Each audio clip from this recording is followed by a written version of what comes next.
sports in India is generally treated as a hobby. You can't take it as a profession. And there are a lot of talents which has gone hidden just because of this. They didn't get that required support from the parents. The human body does not drown easily. We have our own flotation device inside our body. We breathe, it goes into our lungs, and our lungs are a flotation device. So it's in fact very difficult to drown. People drown when they panic. The moment we talk about sports, we talk about cricket. People are getting bored these days, right? We really want to see India shining in Olympics, India shining in FIFA, India shining in all top-notch sports. I asked this question to you as well. Do we lack infrastructure? No. Do we lack talent? Absolutely no. Do we lack money? No. Then where is the glitch? Why the attention to the cricket? Why not to the swimming? Why not to the football? Where are we lagging, sir? Today, if you look at the swimmers today, they look world class. Most of them are about 6 feet tall. And so India has the talent.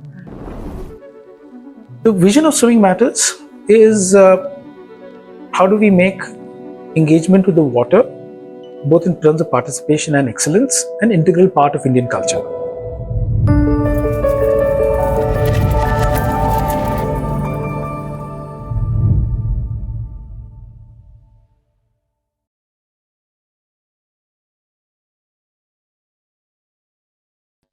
Hello viewers, this is Professor Guru Prasad. You're watching GIBS IRE Talks podcast powered by GIBS Business School, a platform where we explore some real stories of innovation, resilience, and purpose. Well, we are here for a different reason today. I would say a unique reason today. While that most of our podcast focuses on entrepreneurship, innovation, research, is a slightly a different topic. One of my favorite, sports, obviously. Now, the moment we talk about sports in India, the ultimate debate that comes or ultimate discussion that happens is with the cricket. Now, I don't completely agree with this, though you all know I myself being a very hardcore cricket enthusiast, but there is, sports or life beyond cricket, varieties of sports, the kind of country that we are in today. I think it's really possible to excel in all possible sports activities. But the question is, where is the glitch? Now, I said this is a unique podcast today. The reason is I have somebody who has excelled not only in his entrepreneurial journey, but also as an avid sport lover. I have an Olympian with me today who has represented the country in the Sydney 2000 Olympics. I'm so happy to welcome Mr. Hakim. On behalf of all of you, I extend my heartfelt welcome to the show. Welcome to you. Thank you. Pleasure having you, sir. Pleasure to be here. Off late, how's life treating you? Excellent. Yeah. We just on the backdrop of a good summer, and summer is always a great time to be in the water. So absolutely, yes. Just making sure that everyone continues to enjoy the water through the rest of the year.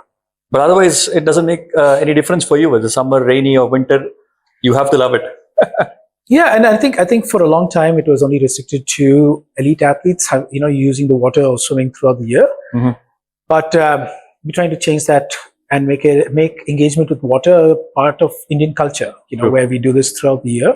Right. I benefited doing it through different seasons, and I believe everyone benefits by, again, engaging with the water throughout the year. Absolutely. All excited to host this podcast because this is something that I love doing, especially when somebody has mastered his sports activities and make sure it's me who will be hosting it. Well, anyways, before I get into the subject, take me through your early life. How was your schooling? How was your college days? You also did your engineering, got into corporate, and then into Olympics, and then entrepreneur. Wow, this looks stunning. I'm all excited. I'm sure my viewers are also. Well, I'm born and brought up in Bangalore, and I count that as one of my first blessings because that allowed me to access the aquatic ecosystem. So my schooling was initially at Sophia's, where I did till grade 3. That played a part because while I was there, since it is adjoining the golf course, one of my classmates in nursery happened to drown while trying to retrieve a ball that had come over. And that was the trigger for my parents to ensure that I was introduced to the water. And I, learned, their basic assumption was that if I was introduced to the water, I would be safe. And that was the intent with which I was introduced to the water. My parents have no background in swimming or, themselves never swam. So, that's how I got introduced to the water at the age of roughly 5 or 6. Did a little bit of, I enjoyed playing. I initially was just going and playing. Unstructured fun, throwing things, retrieving it. No specific teaching that happened initially. And, at a stage where the pool where it was a hotel pool that I was going and playing at, that shut down. And that led my mom to take me to another place. What happened was because I was supposedly a high energy child, my parents also found a benefit of me playing in the water. I came back and asked for food. I slept better. So, I think that's the magic pill that every parent is trying to find. So my parents just allowed me to continue playing. And so when this pool shut, they made sure that I was taken to another pool to continue playing. And we then began to intersect with the team that was training. And that's how we got curious. My mom thought, since I was enjoying, if I could be introduced to learning the strokes, that's how I got to Sorry learn to strokes. intervene here. I was discussing with you off the camera, and you agree to the fact that sports in India is generally treated as a hobby. You can't take it as a profession. And there are a lot of talents which has gone hidden just because of this. They didn't get that required support from the parents. Now, in such a situation, I have heard people shifting their town for education purpose. Here, your parents shifted you so that you can continue your swimming. I mean, strange. Oh, yeah, absolutely. And that's why, I always consider myself fortunate. Like I mentioned, fortunate to be born in Bangalore, fortunate to have the parents who, while they had many constraints, and both were working parents, Okay. They still found this, the benefit that I was getting through playing sport. And this was at not a competitive level, right? I mean, this was just at a play where they found that just playing with the water helped me, it helped calm me down. It helped me eat my food. It helped me sleep better. And that itself was a big enough motivation Lovely. to allow me to, continue engaging with the water. And yeah, so when there was an opportunity for me to then learn the strokes, a few years later, I learned the strokes. And when I learned the strokes, I think the benefit of having the unstructured free play learning helped me learn faster and better. And so when the first set of competitions, opened up in front of me, I ended up performing well. And then, that sucked me and my family into this black hole of, competitive sport that we didn't even know where it would take us and what would happen. Well, here's a funny question now. While you were so busy, while you were so involved, I would say involved with the water, what made you to get into engineering? So I was, again, from a middle class family in India, education was always important. And No so, like you mentioned, it was only meant to be a serious hobby. Correct. It so turned out that through different things, I turned professional at the age of 13, while I was still in school. And then eventually, I was lucky that I was allowed to continue my education. So I studied after Sophia's. I went to St. Joseph's Boys High School, and I was good at my academics. So I was good in my academics, and as long as I was able to continue to do well in my academics, and in some way I felt swimming created a discipline that also Any helps sport you. for that matter. For brings sure. a lot of discipline. I'm a little biased to swimming, in certain doubt. ways, in the context as I've learned more Mhm. subsequently as well, compared to many other sports. Swimming has that additional activation of the nerves, right? So because I agree. you're fully immersed in it. Absolutely. So today there are different studies that show how children who are introduced to the water at a much younger age, as young as even 6 months or even younger, are introduced to the water as their first learning space turn out to be smarter. So and so when I looked around as well, my friends, my peers, we all coincidentally were also very good in our academics. So despite a very heavy, demanding schedule, so swimming is one of the toughest sports because you do everything else that other athletes do on land, and you do the water part as well. And so it almost was. It didn't seem out of place. I was fortunate to have a great group of friends along, and I was good in my academics. Moved on to engineering, and while you still participated in all the local tournaments, I was already representing India. So I started. Okay, you already represented. I started representing India at the junior and senior level when I was 13 years old. Lovely. So I was one of the youngest in the Indian team.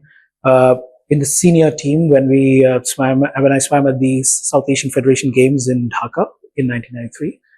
So, I'd already started representing the country, and I was already part of national camps. I had to travel and, attend many meets and camps. So from the age of 13 onwards, I was, I had to figure things out and, find the balance. I would travel with a suitcase of books. And like I said, I was allowed to do what I did, and as long as I was able to balance my academics. Great. There's one question I was waiting to ask for a very long time. I was just waiting for the right person to ask, and now I got one. I remember the first thing that the parents mentioned to their kids: stay away from two things, water and fire. Now, you have already given a seed of the fear factor of water among the kids, right? What is the fear factor involved in this water? Why do parents mention that? Is that another reason why people hesitate to learn swimming? Honestly, I learned swimming at the age of 17. Too late. You were already representing the country back then. Why? Because I was scared. You had that phobia, the water phobia. Not anymore. When you know the art, not anymore. But why that fear factor is created? I don't think there can be any better person than you to answer this.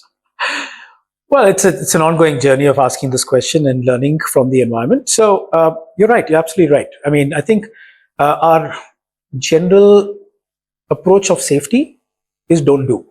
If you don't do, nothing will happen. Right? I mean, that's the simplest way of looking at many things which seem to be challenging or seem to be create any kind of risk, including a job. Right? I mean, while we are trying to celebrate entrepreneurship, the minute someone focuses on the risk, it's easier to say, no, it's okay, get a stable job, rather than trying to do something on your own. Because we tend to want to minimize the risk. Now, 70% of the world is water. India has a large coastline, has lots of natural water. And is that a risk? The answer is yes. Today, what is often not well publicized or not well known is that after road accidents, the second leading cause of preventable death is due to drowning. So on an average, as per government recorded statistics, close to 100 people in India die every day. And we're not talking about near deaths. Scary facts. Right? So now these numbers, and so today India contributes to roughly over 10% of the global drowning figures. Now, all of this is despite its low engagement with water. Absolutely. So we have a lot of water body and we do not engage much. So if you go to the beach, you'll find people just dipping their toes or their feet. We don't have a culture of, just going, surfing, sailing, doing things in the water and having fun. So despite our low engagement with water, we have these high drownings. So what we found as we kept asking this question was we lack aquatic education. Aquatic literacy is missing. Absolutely. So rather than telling people do not venture, because like I said, road accidents is the #1 killer. You don't tell people to stop going out, right? You teach people how to cross the streets. So why can't we practice in this as well? Exactly. And that's exactly what we are working on. And we believe that, yes, while, and that's why the challenge is often that the longer a person is kept out of water and has been introduced to this don't engage with water, and one day taken to a program saying, okay, now learn, it's contradictory to the child. Absolutely. Because for so many years they've been told don't. And suddenly you're being told, now you have to learn. So often another question I'm asked is, when's a good time for someone to learn or to be introduced to the water? And the answer is, you should never stop. And what that means is, you're conceived in a water medium. So right from the birth, the human body is built to be comfortable in water. Exactly. I remember one more, quite a lot of videos that I see on the sports. I've seen in some of the countries, not in India, of course, some of the countries where small child, is put into the, water and it automatically floats. So how is that? I mean, so the body, so first of all, the human body does not drown easily. We've got we have our own flotation device inside our body. We breathe, it goes into our lungs, and our lungs are a flotation device. So it's in fact very difficult to drown. People drown when they panic. Okay. So a lot of the work that we've been involved with, and part of it accidentally stumbled on, was into just getting people to know that they can keep themselves safe and comfortable by just learning a few simple things. And then, learning strokes, because otherwise swimming has always only been associated with learning strokes and trying to swim fast. We've never looked at engaging with the water for fun, for recreation, for leisure, for rehab. For all those things, we've not looked at the water. But water is today becoming as it's being better understood, now people are coming back to it. Right. So even though you got in at 17, it's better late than never. Today we've got people of all age groups coming into the pool, and we want to make it safe and comfortable.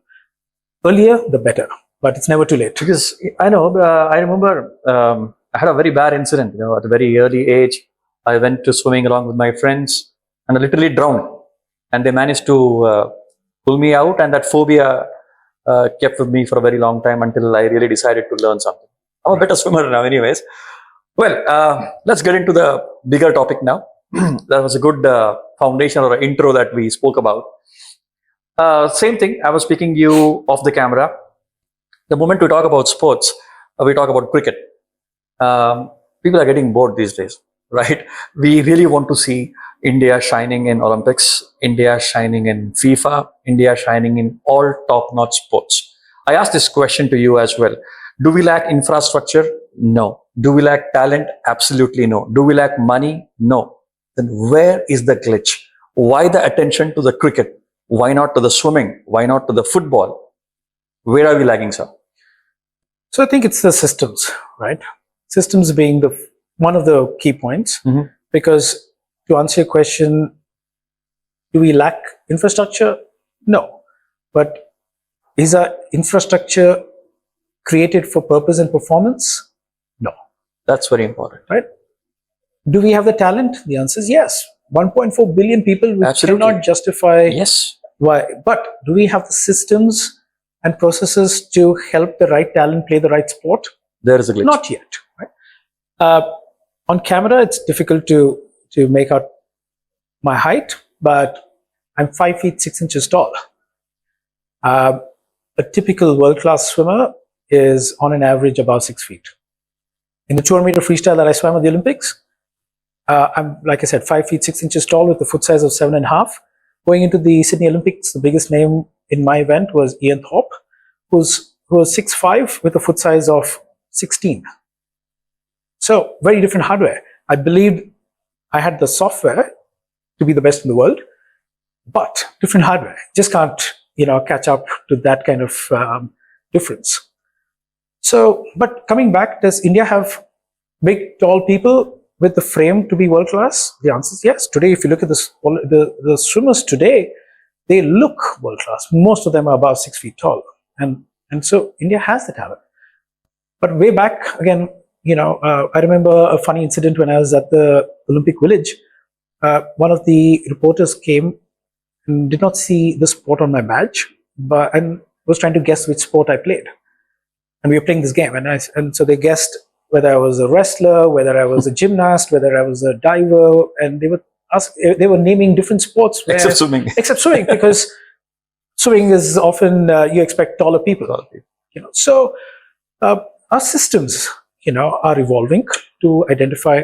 And, so how do you get the right talent, access to the right infrastructure, get them to the right coaches? All of these things need to come together. We have to connect the dots, because independently we have all of it. Do we have the talent? Do we have the knowledge systems today compared to earlier? Many things have improved. Do we have the equipment? We have. Now we have to join the dots. So that process is work in progress. The second part beyond the systems and processes is, of course, building a fitter nation, right? I think today, Yeah, that's important too. at some level, we look at perspiration often as something that's bad. Right? How do we celebrate perspiration? And how do we celebrate movement? Today, less movement is rewarded with more money. That's the kind of correlation we tend to have. Anything that requires more physical effort has less money. So it should have been the other way around. Well, there should be some balance of the two. So the idea is of how do we work? Today we are trying to create all kinds of apps to trigger and tell people that they have to move, they have to get up. So today people are in India playing sport to stay fit, Correct. which is fundamentally flawed.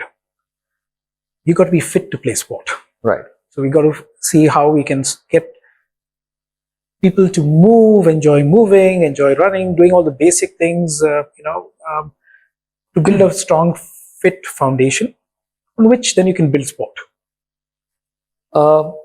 Yes, you did mention that infrastructure is available, money, talent. Do we lack in vision? Because take an example of China, US. The sports ministry is doing incredible. The talent nurturing happens at a very early age. I mean, they're very clear. I should devote a set of time and money to this generation, and they should represent me in the Olympics and grab medals. At a very, very small age. Are we lacking in the vision then? Is our focus too much on one particular sport rather than distributed? Like I said, I mean, today, as things are beginning to come together, we are seeing the change happen. I would love it to be faster and the scale to be wider, but the change has already begun. Coming to your point of, do we lack vision? I don't think we lack the vision. Now, how do you combine vision, which is a set of words, to then effective implementation on ground is where we need to now move. And that's been the larger case, right? So today in India, one of the biggest challenges that we do encounter is not a lack of rules or laws or anything. It's the implementation of it is where we tend to things get diluted. So we need to see how we are able to pay attention to doing simple things right. And it will slowly add up to the vision. So do we have grand visions? Yes, we're placing grand visions to the world. Do we have the talent? Like you said, resources, we do. Now, as we put the layers together, I definitely see them coming together. The whole motivation for the last 20 years of my journey, stepping out of the IT world into this space is, with the belief that India can be a sporting superpower. There's, so where China or the US or Australia have been able to do is that they have then committed to the implementation process, whether it's in the talent identification, talent retention, talent support, up to the, because everyone needs that pathway to do it. So today, many of those are still in a development stage in India. So you are optimistic of India producing Michael Phelps in the coming years? Oh, 100%. 100%. I mean, it's statistically impossible that India does not have someone as good or better than Michael Phelps. Again, it's very difficult. I mean, while I'm using his name with all due respect, I know that each generation will be different. The rules will change, many things will change. 2 points on him, please. What is so unique about Michael Phelps? First of all, he's a unique individual who, had, again, many things starting with his physiology, and then of course his commitment, the coach, many things aligned. to allow him to become who he became. And of course, the records speak for itself. He's absolutely unique with the number of gold medals that he won, which is far more than many countries have, including India. I happened to see one of his podcasts. I was struck by his mindset. And the host asked his number of medals. He only said the number of medals that he won as a gold. He said silver, I consider it as a loss. So the mindset. Yeah. So the true champion mindset. Well, I mean, that's the context, right? I mean, in many countries, like you said, gold matters, right? And that's the reason why we even called our company Winning Matters. And we clearly state, even our mission statements define as per gold medal, because that's the thing that really matters. Many look at the silver and bronze as consolation. And it is brutal. The definition is brutal. I tell many people, if you have to name 3 other swimmers outside of Michael Phelps in the 2008 Olympic Games who also won multiple gold medals and broke world records, it's unlikely, right? I mean, it took suddenly Michael Phelps changed that paradigm. Winning 8 gold medals with 7 world records, out of which 5 were in individual events. That was a paradigm shift.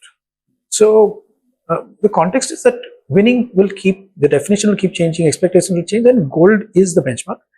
When for me, a picture that stays, in my mind is the 2008 Olympics where Abhinav Bindra won gold. Yes. I mean, that was one of the most historic events wherein that was our first individual Olympic gold medal. True.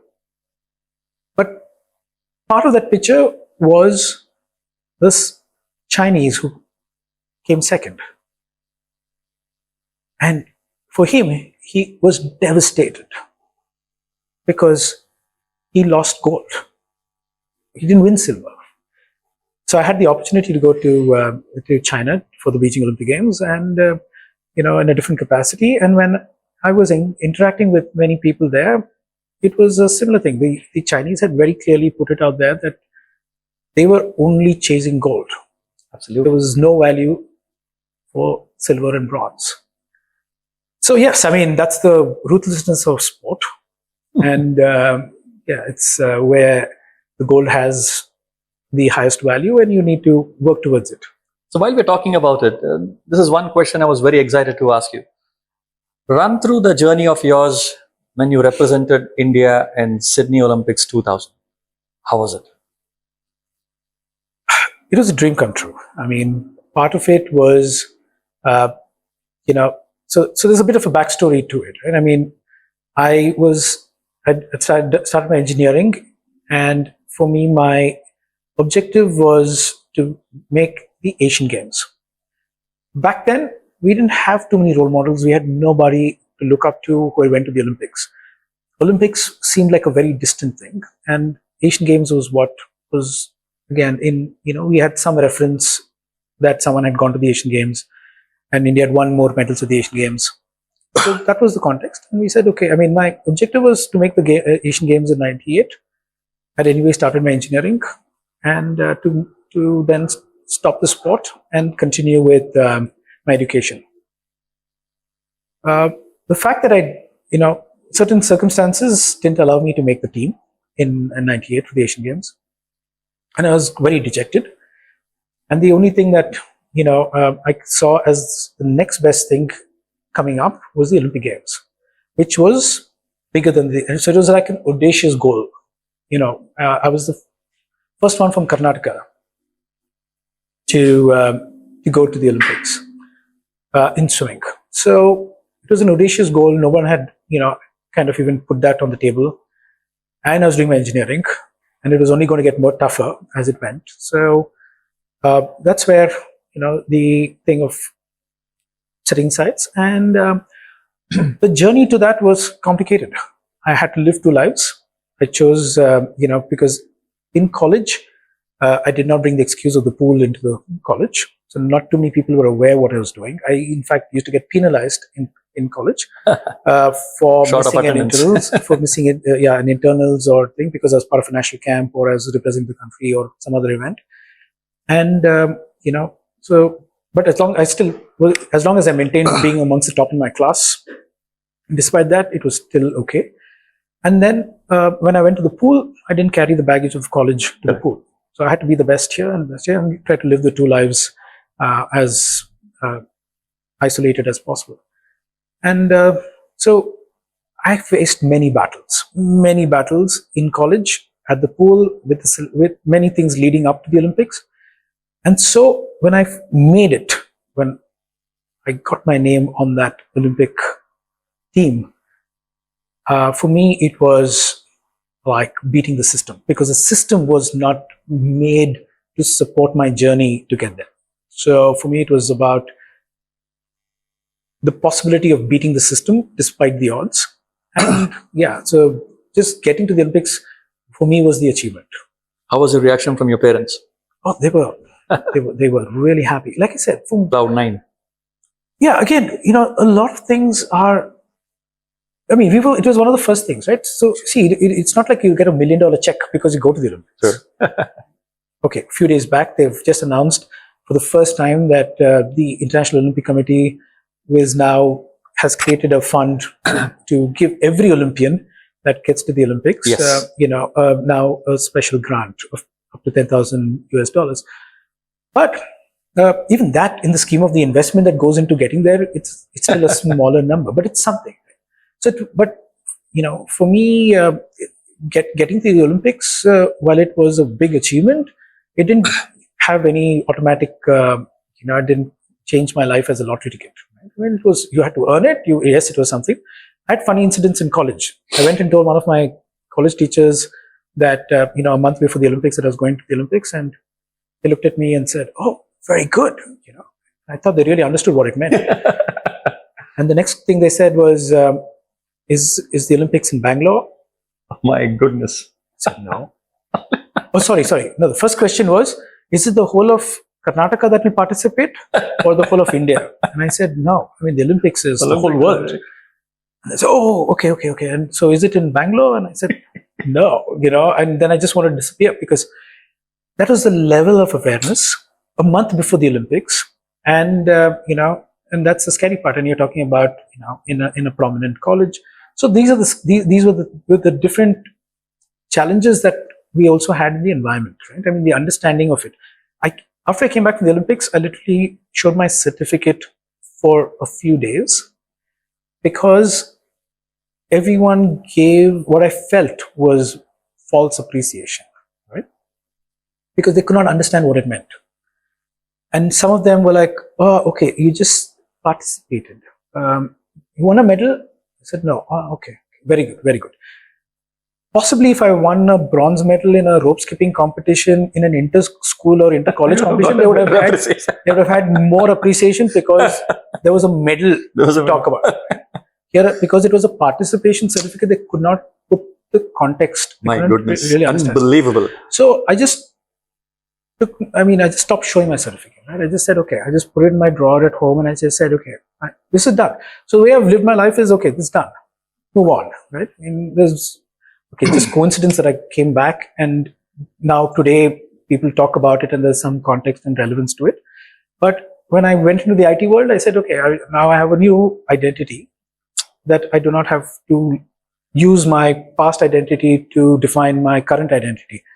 So you just learn how to, put different things in different suitcases and pack it and keep it away and move on. Only recently, my wife, when we had a daughter, she said, hey, they need to know what you've done. And so, well, a lot of my medals and everything else are still lying in some loft somewhere.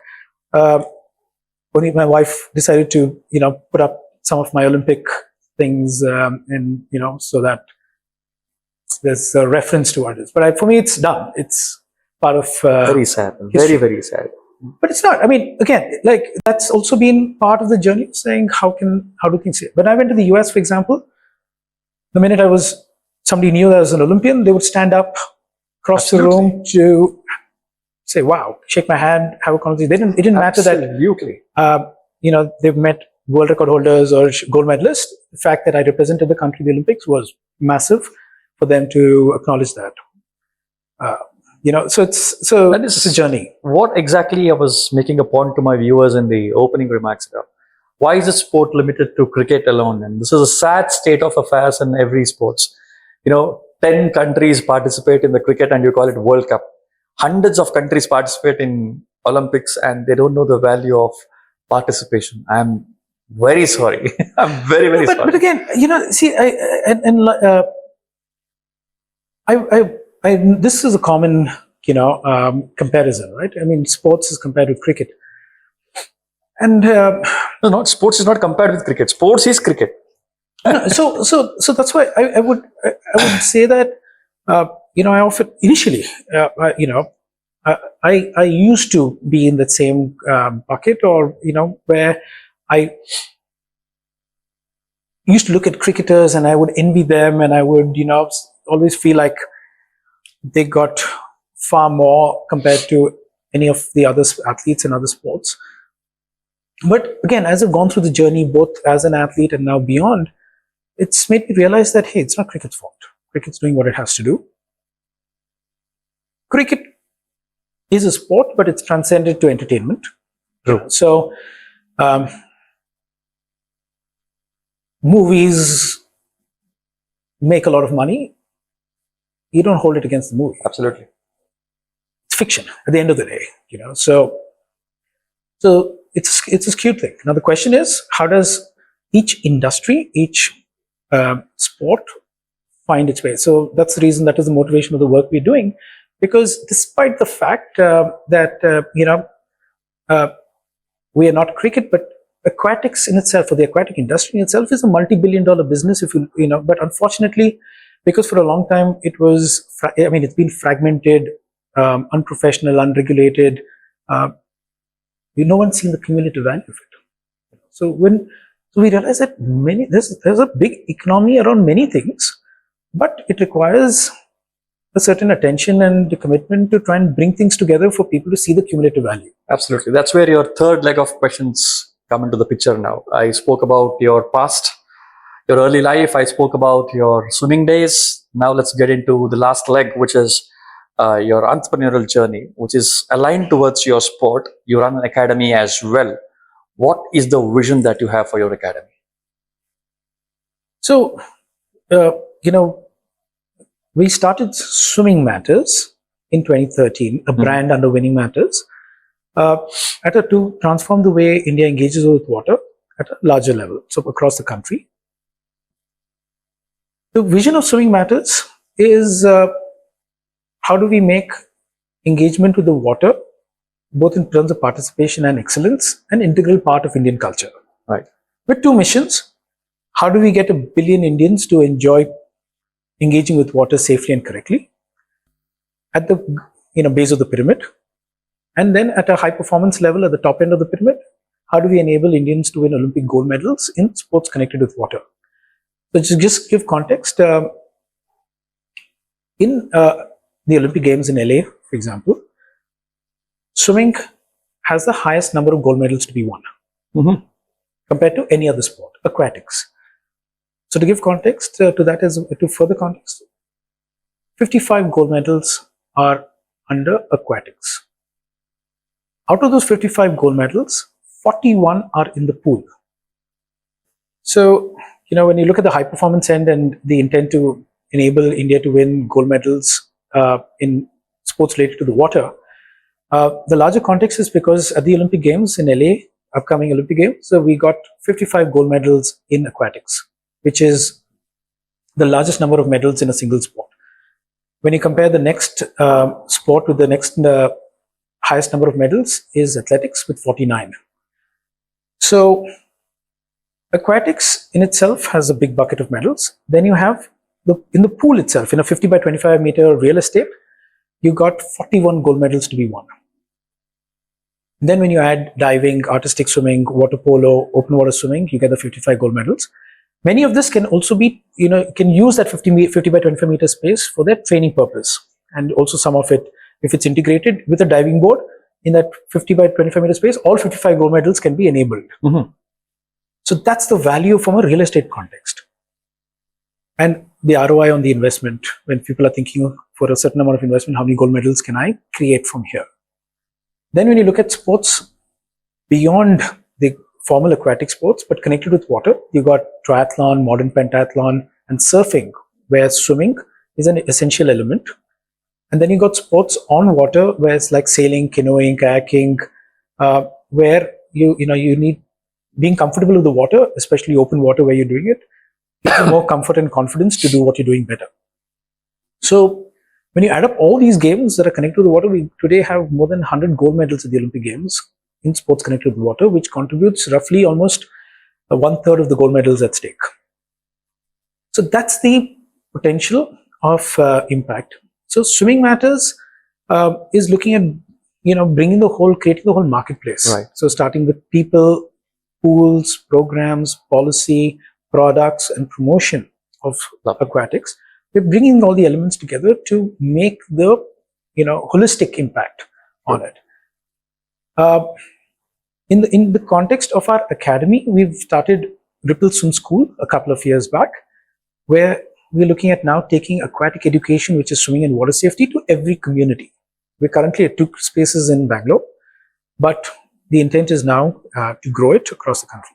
Swimming Matters working on a B2B segment across the country. So today, most top programs across the country would have some connection with Swimming Matters in some way. Whether we've trained their people, or we've built the pool, or we've provided a service or a product or a training.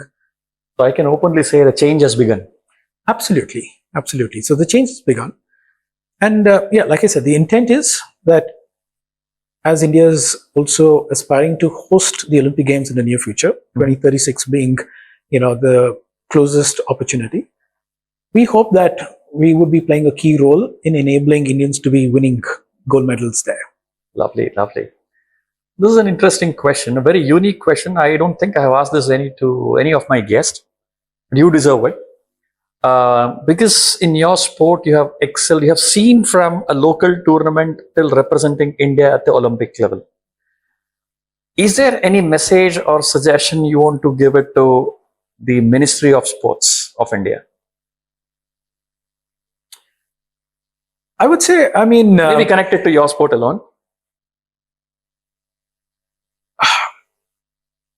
I think today, the government has begun to recognize how important aquatic sport is. And over the last couple of years, there's been a commitment and a growing commitment to grow the sport. So I would say, better late than never. And, things have to be done with urgency and scale, right, without compromising quality.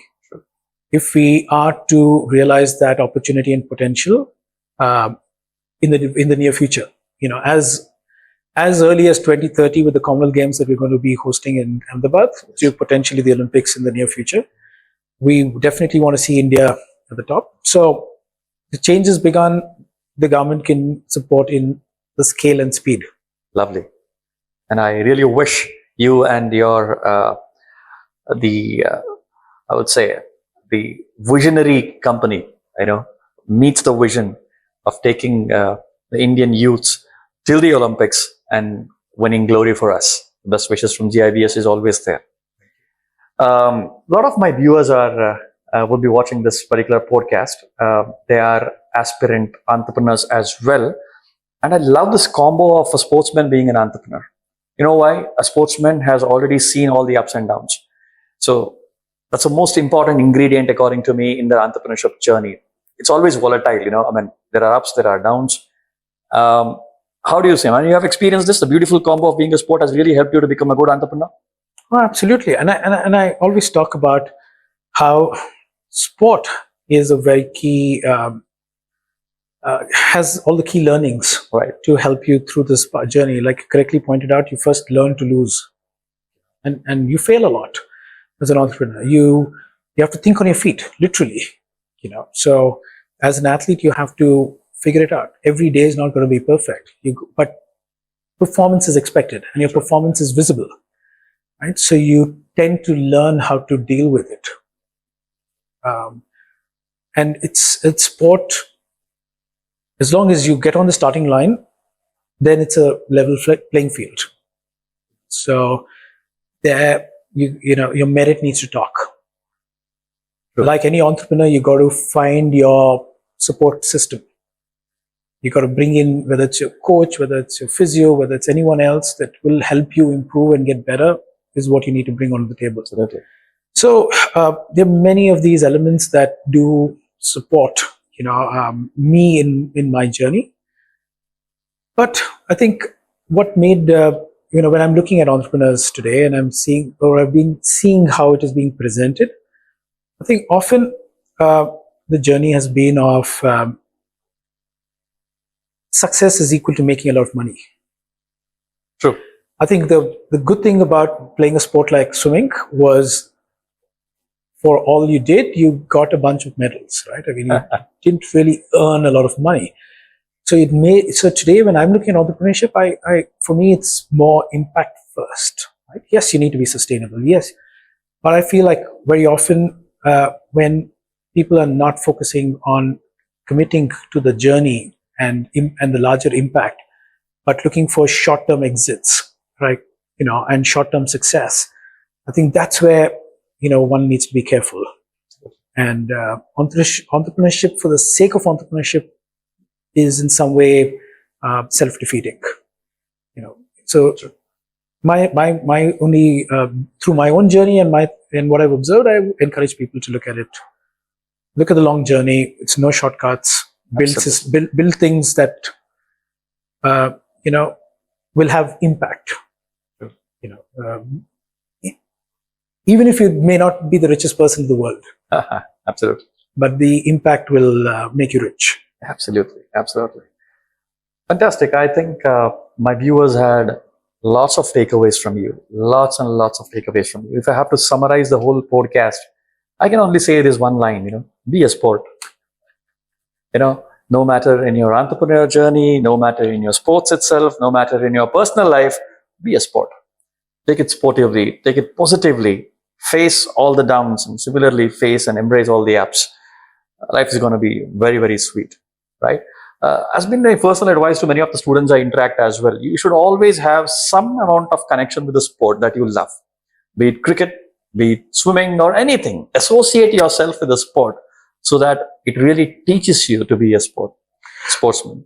The only thing I'll add to that, like I said, is, sport is something that is built on top of being fit, right? So I'll just, encourage that rather than playing or looking at only sport being the teaching tool, get out and move. Absolutely. When you move, you learn. Need of the hour today. When you move, you'll learn. You'll think on your feet. You'll figure things out. The minute you sit, things stall. So lovely. To the movement. Very true. Movement in many ways. Absolutely. It was a great piece of advice. Every second, every minute of interaction today has a lot of learnings. Especially I enjoyed a lot because, again, the topic that really matched my interest, and never ever met somebody who had represented India at such a top level. So pleasure and honor. Yes. I mean, if I could also just quickly put in saying, today everyone's scared of losing their jobs to AI, right? I mean, like I said, we are actually trying to invite everyone who's losing their jobs to artificial intelligence to come to aquatic intelligence. That's a bang on point. So we are a different type of AI that's giving jobs. Sure. So today, whether you're a lawyer, doctor, engineer, chartered accountant, engineer, looking at, if you love the water, you can spread the love for getting more people to also love it.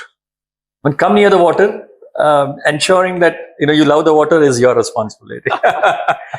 I'm sure there's a lot of people have the phobia of the water phobia. We want to create that environment that allows anybody at any age to come in and take the benefits of water. Like I also say, water is the solution for all problems. Absolutely. So, come in, take a jump highly in. Prescribed to the doctors also these days. Absolutely. So like today is Doctor's Day, I believe, and then I was like, instead of an apple a day keeps the doctor away, we should, we're working on saying a swim a day will keep the doctor away. Absolutely. Let's get this phrase very soon. But otherwise, it was pleasure hosting you, sir. On behalf of all my viewers out there, extending my heartfelt thanks for your time and sharing your fantastic journey with us. Thank you Such so a much. pleasure. Well, I'm sure you enjoyed too. For those who have not subscribed, please like and subscribe our channel in all the social media platforms, GIBS IRE Talks, GIBS Business School. For now, this is Professor Guru Prasad signing off, and thank you for watching.